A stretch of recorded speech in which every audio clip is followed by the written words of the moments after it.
Dear students, we have formally started working in Microsoft Access, and we have already imported some of the data which was available in Microsoft Excel into Microsoft Access in the previous module.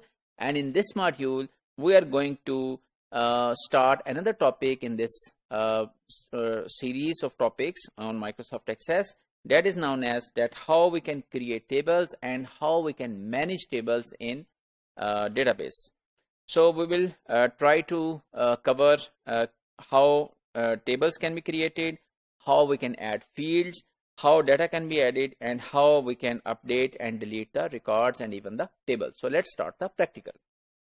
So this is the Microsoft Access environment, and in this environment we have started to use the previous file which was already opened in the previous module. And this file has already a table of 220 which was extracted in the last module, and then it has also the student table. So just let's make another table, a new table. So for example, you go into create and then you click on table. So this at the moment is known as table 1. So let's try to save it first so that the name of the table can be saved. So for example, we want to put the name of the table as course. So this is a course table. So tables mean one logical related record, set of records. So for example, student will have one table, so all of the information related to student will be stored in student table. So all of the information related to courses will be stored in the courses table. And you will also learn that how we try to make tables in database management system course in next semesters. So at the moment we are not interested in how you make a database and how you get to know that which table can be created and which table will have which fields. So at the moment we are making things very simple, that any information related to student will be stored in student table and any information related to course will be stored in the course table. So how we will further define the course table? So you need to click on it, and then on the right click you can go into design view. So the design view would be somewhere area in which you can design that how many fields will be there in this course table. And then you can also do the same thing by clicking on course, go on to create, and then you can click on design. So whatever way you follow, so for example we follow this way. So here we have the course, and the first field is ID, and that has different types. So for example, we are interested to store one course ID, and that course ID would be of data type number, text, date, time, currency, auto number, or some other field. So our course ID would be of number. So number means that only the numbers can be stored in this course ID. For example, if our course code is 101, so that is perfectly fine, we can store it as number. However, if our course code is CS101 or we want to store CS101, then that CS101 cannot be stored in number, then we need text, because CS is not the characters which form a number. So at the moment try to stick on number. Then we have course name. So course name would be text, and then for example credit hours, and that credit hours would be text, number. It would be number, right? And as soon as you click on save, this data is being table definition has been finished, and you can go into the courses by double clicking on it, and then you can see that this table is asking us to fill the values. So for example, we are interested to say we are saving 101, that is ITC, credit hours are 4, for example. Then 102, another field is added. So I'm just focusing a particular field and entering the data.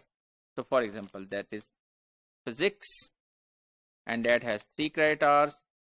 103, that is for example English, that has 3 credit hours. Then 104, calculus, and that has 3 credit hours. So whenever you have entered the data, you need to click on save. So this data has been stored.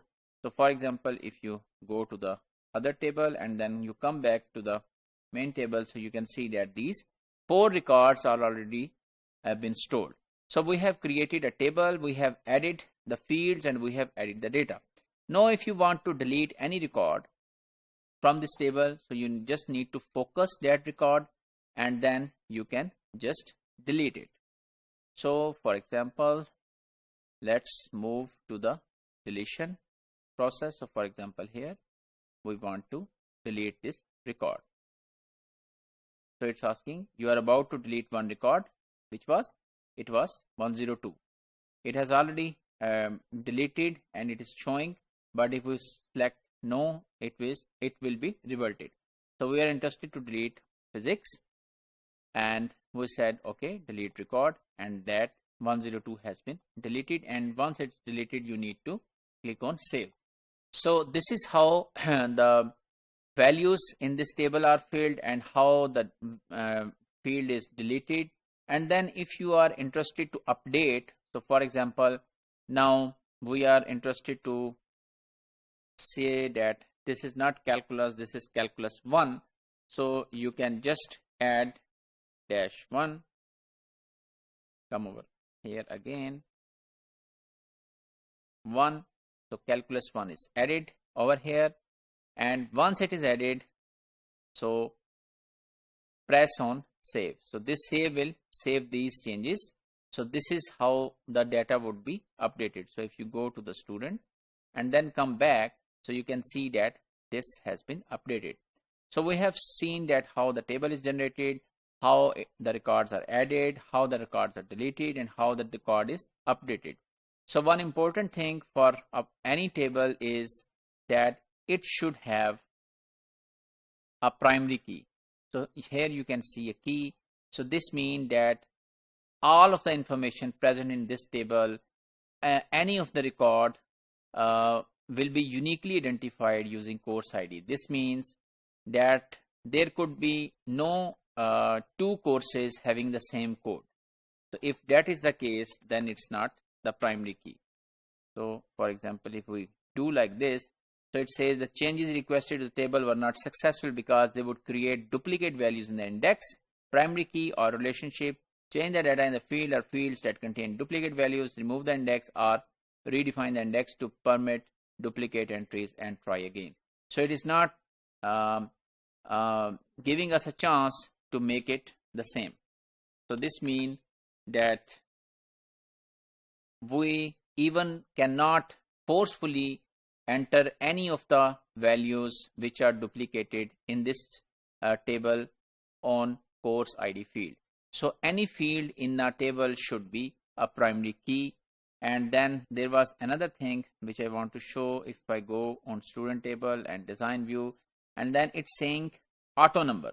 So this auto number means that it will add primary key automatically. So whenever I enter record number 1, so it will give it the ID 1. Then when I will enter the record number 2, it will give it the ID 2. So for example, if I just say student name, and that would be text, okay, and save and try to enter the record. So for example, if I say Ali, so you have seen that I have not entered 1. It has automatically added 1 in the first record, and if I say Akbar, so it has added 2 automatically in the ID field. So this is called auto increment. So we are not focusing to make all of the records as uniquely identified by ID. So it is being maintained by the MS Access by itself.